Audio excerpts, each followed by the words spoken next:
नमस्कार, स्वागत कार्यक्रम सम्प्रेषणमा म दुर्गा वनवासीको। बगेको खोला आदरणीय सर्जक दुर्गादेवी नेपालको संस्मरणात्मक किताब, यसको क्रमबद्ध वाचनको क्रममा आज मेरो धर्म कर्म शीर्षक वाचन गर्छु। मेरो धर्म कर्म। मलाई ईश्वरमाथि विश्वास लाग्छ, तर म धर्ममा लागेर जतिखेर पनि पूजापाठमा लाग्ने मानिस पनि होइन। धर्म भनेर कट्टरपन्थी पनि म होइन। मेरा पूर्वजहरूले मानि आएका देवता र हाम्रो परम्परागत संस्कार मैले पनि मानि आएकी छु। होस समालेदेखि नै मैले तीजको व्रत लिएको हो। हाम्रो जमानामा तीजको व्रत बस्ने कन्याले शिवजी जस्तै पति पाइन्छ भन्ने थियो। मलाई तीजकै व्रतको प्रभावले मैले असल इमान्दार, मलाई माया गर्ने र परोपकारी दुला पाएको हुनुपर्छ भन्ने लाग्थ्यो। मेरा पतिको जीवनकालभरि पनि मैले तीजको व्रत लिएँ, तर असमयमै मेरा पतिको निधन हुँदा भने मलाई ईश्वरप्रति अनास्था हुन खोजेको हो। तर के गर्नु र, भगवानलाई सम्झनु बाहेक हामी मानिससँग केही हुँदैन रहेछ। तीजको व्रत बाहेक ठुली एकादशी, कृष्णाष्टमी, महाशिवरात्रि जस्ता मौसम अनुसार आउने व्रतहरू पनि मैले लिने गरेकी थिएँ। मैले धेरै वर्षसम्म मङ्गलबारका दिन गणेशजीको व्रत लिएकी थिएँ। साङ्गे गरेर विसर्जन गरेँ। मैले लघुरुद्री र सप्ताह पुराण आफ्नो दस्तान र वैतरणी गरेँ। लघुरुद्रीका बेला पण्डित दण्डपाणी पोखरेल मूल पुरोहित हुनुहुन्थ्यो। मेरा दिवंगत पतिको मुक्तिका लागि मैले श्रीमद् भागवत सप्ताह पुराण लगाएकी थिएँ। पण्डित कृष्ण प्रसाद ओस्तीले उक्त सप्ताह पुराण वाचन गर्नुभएको थियो। यसबाहेक जतुवा कठकुप्पाको चोकमा बरपिपल रोपेर 5 वर्षको भएपछि विधि विधानपूर्वक बरपिपलको बिहे गरेँ। त्यस बरपिपलमा चौतारा बनाएर मेरा पतिको नाउँको शिलालेख बनाएकी छु। त्यही चौतारामा केही पटक अक्षय तृतीयामा सातु सर्वत्र मेरा पतिको जन्मदिनमा मिठाई बाँडेकी छु। मेरा घरमा 14 वर्षसम्म गृह सहायकको भूमिकामा रहेकी रन्जु कटुवालको विवाह मैले नै गरिदिएँ। उनको गोडा धोएर कन्यादान पनि मैले नै गरेँ। मेरी छोरी कल्पनाको घरबाट सो कार्य सम्पन्न भएको हो। उनले समेत रन्जुको कन्यादान गरेकी हुन्। लोग्ने स्वास्नीको आचरणले एकअर्कालाई प्रभावित पार्छ भनेको कुरामा मलाई विश्वास लाग्छ। मेरा पतिको पुर्खा र स्वयं उहाँले नै पनि वर्षौँसम्म पुरोहित्याइकै काम गर्नुभएको थियो। तर त्यसो हुँदा पनि मेरा पति दिनरात घण्टा हल्लाएर भजन गरेर बस्ने कुरालाई मात्र धर्म ठान्नुहुन्न थियो। उहाँलाई कर्ममा डटेका र परोपकारी मानिसहरू धर्मात्मा लाग्थे। उहाँ आफू पनि सकेसम्म अर्काको हित गर्नुहुन्थ्यो। गरिब मानिसहरूप्रति उहाँको सधैँ उपकारी भावना रहन्थ्यो। मलाई लाग्छ मेरा पतिको यस भावनाले मलाई पनि आफूमा थप उपकारको भावना बढाउन मद्दत गरेको हुनुपर्छ। हाम्रो परिवारसँग गाँसिएकी एकजना महिलाको पनि मैले मेरो यस जीवन कथामा उल्लेख गर्नै पर्छ। उनी हुन् चन्द्रिमाई। झन्डै 6 फुट उचाइकी उनको वास्तविक नाउँ के हो भन्ने कुरा हामी कसैलाई पनि थाहा छैन। उनकी जेठी छोरीको नाउँ चन्द्री र कान्छी छोरीको नाउँ लीला हो। जेठी छोरीकी आमा भनेर उनलाई उनका घरकाले बोलाउँदै सबैले उनलाई चन्द्रीकी माई भनेका हुन्।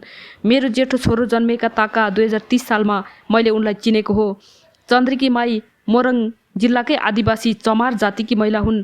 पहाडमा कामी दमाई सार्कीहरू अछुत वा दलित जातमा गनिए जस्तै तराईमा चमार जाति पनि अछुत हुने रहेछन्।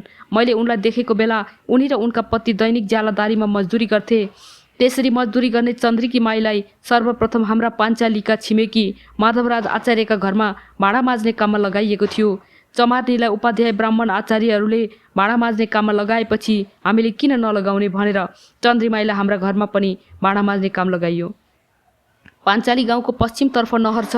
त्यसै नहरको पारिपट्टि चन्द्रीमाईहरूको चमार टोल छ। उनीहरूले दैनिक रोजगारीको मजदुरीको काम नजिकै र सधैँ पाउँदैनथे। त्यसबेला उनीहरूका जातिका पुरुषहरूले दसैँमा घर घरमा गएर ढोलक बजाएर खुसियाली मनाउँदै गृहस्थहरूसँग खर्च माग्ने पनि गर्थे। शिक्षामा निकै पछाडि परेका उनीहरूले त्यसबेला अरू केही काम पाउँदैन थिए। तर हिजो आज त चन्द्री र लीलाका छोरा र ज्वाइँहरू पनि पढे लेखेका छन्। उनीहरूमा पनि पढ्ने र पढाउने चेतना आएको छ। पाञ्चालीका घरहरूमै त्यसरी भाँडा माझ्ने काम पाउँदा ती चमार महिलाहरूलाई घर पाइक्ने काम पाइएकाले सजिलो भएको थियो। फेरि भाँडा माझ्नु भनेको शारीरिक रूपले कठिन काम पनि थिएन, जसले गर्दा भाँडा माझ्ने काम पाएपछि उनीहरूको सजिलो रोजगारीको बन्दोबस्त भएको थियो।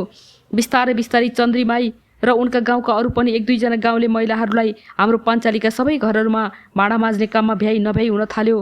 हाम्रो मिनी होस्टेल बनेपछि त्यसमा बसेका विद्यार्थीहरूको भाँडा माझ्न थालेपछि त सबैले चन्द्रीमाईलाई नै तानातान गर्न थालेका थिए। किनभने त्यसबेला चन्द्रीमाई जस्तो लगनशील, इमान्दार र कर्मठ रूपले भाँडा माझ्ने अरू महिला थिएनन्।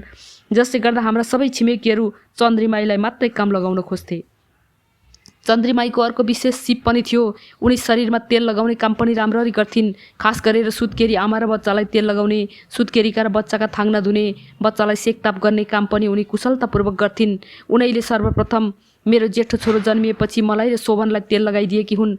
उनको कुशल कार्यशैली र इमान्दारिताबाट प्रभावित मैले त्यसपछि उनलाई परिवारको सदस्य सरहको व्यवहार गरेँ। मेरा छोराहरूका साथै सबै नाति नातिनीलाई पनि उनैले तेल लगाएकी हुन्। छोरी बुहारीहरूलाई पनि सुत्केरीमा तेल लगाउने उनै हुन्। अहिले उनी वृद्ध र अशक्त भइसकेकी छिन्, तर अहिले पनि उनकी छोरी चन्द्रीले उनकी आमाको बिँडो थामेकी छन्। मेरा पछिल्ला नाति नातिनालाई चन्द्रीले नै तेल लगाएकी हुन्। मेरी छोरी कल्पनाले चन्द्रीलाई आफ्नी बहिनी जस्तै माया गर्छिन् र चन्द्रीमा पनि कल्पनाप्रति सोही भावना छ।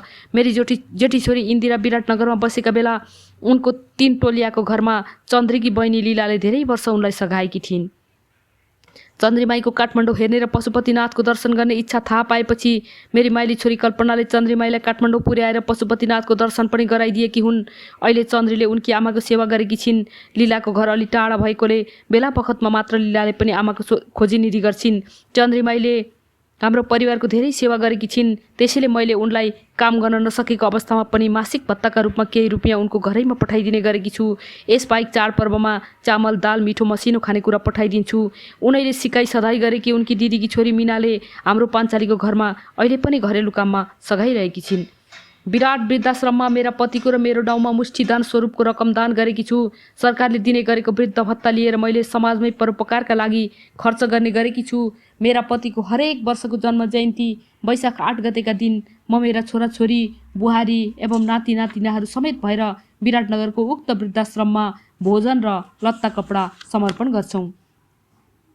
यसबाहेक मैले स्वस्थानीको व्रत पनि लिने गरेकी थिएँ। 2013 सालको कुरा हो। मैले त्यस बेलासम्म स्वस्थानीको व्रत गरेकी थिइनँ। त्यस बेला मेरा पतिसँग मेरो 1 वर्षदेखि भेट भएको थिएन। स्वस्थानीको व्रत बस्यो भने इच्छा पूर्ण हुन्छ भनेको सुनेकी थिएँ। पहिलोपटक स्वस्थानीको व्रत बस्दा आमासँग अथवा सासूसँग बस्नुपर्छ भन्ने मान्यता थियो। सोही मान्यताको कदर गर्दै मेरी कान्छी सासू मनकुमारी नेपालसँग पहिलोपटक स्वस्थानीको व्रत म पनि बसेँ। हामी सासू बुहारी 15 दिनसम्म स्वस्थानीको व्रत बस्यौँ। बिहानको छाक हामी चोखो गरेर आफै पकाएर भात खान्थ्यौँ। बेलुकी चाहिँ फापरको रोटी टिनको पातोमा पकाएर खान्थ्यौँ। त्यसैबीच हामी सासू बुहारी एकै दिन पर सर्यौँ। त्यसरी पर सरेपछि हाम्रो नाउँको व्रत लिइदिने मानिस चाहिन्थ्यो, नत्र व्रत भङ्ग हुन्थ्यो।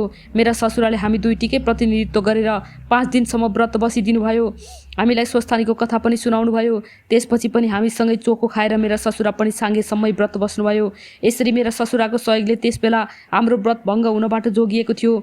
स्वस्थानीको साङ्गे गर्दा वरदान माग्नुपर्छ भन्छन्। त्यसबेला मैले मेरा पतिसँग छिट्टै भेट होस् भनेर स्वस्थानी परमेश्वरीसँग मागेकी थिएँ। साङ्गे गरेको 7 दिनसम्म पतिको भागको प्रसाद राख्ने नियम थियो। 7 दिनमा पनि पति नआए त्यो भाग खोलामा बगाउनु पर्ने थियो। साङ्गे भएको 6 दिनमा नै मेरा पति अचानक घरमा आइपुग्नु भएको थियो। यसरी अप्रत्याशित रूपले कुनै खबरै नगरी मेरा पति आइपुग्दा म निकै आश्चर्यमा परेकी थिएँ। स्वस्थानी परमेश्वरीको व्रतको प्रभावले नै मेरा पति त्यसरी प्रसाद खानका लागि आइपुग्नु भएको मलाई विश्वास भयो। हुन त त्यसबेला मेरा पति कुनै काम विशेषले नै दार्जिलिङबाट धरान आउनु भएको रहेछ। मेरा ससुरासँग उहाँको भेट भएछ। मेरा ससुराले आफ्नो अन्तरे छोरो देवी प्रसादको बिहे छिनेकाले बिहेका लागि चाहिने लुगाफाटा चुङवाङको घरमा भएकोले मेरा पतिलाई ती लुगाफाटा लिनका लागि पठाउनु भएको रहेछ। यसरी आफ्ना पिताको आज्ञा सिरोपर गरेर मेरा पति चुङवाङ आउनुहुँदा मसँग भेट भएको रहेछ। तर यो सबै व्यवस्था स्वस्थानी परमेश्वरीले नै मेरो इच्छा पूर्ण गराउनका लागि गरेकी हुन् भन्ने मलाई विश्वास भएको थियो। त्यसपछि मैले सधैँभरि स्वस्थानी माताको आराधना गरिरहेँ। मेरा पुरोहितका रूपमा धेरै वर्षसम्म वाणीराज पोखरेल थिए। अहिले मेरा पुरोहित काका पण्डित दण्डपाणी पोखरेल हुनुहुन्छ। 50औं पाठ मेरो धर्म कर्म वाचन सकिएको छ। हस्, नमस्कार, शुभ पल।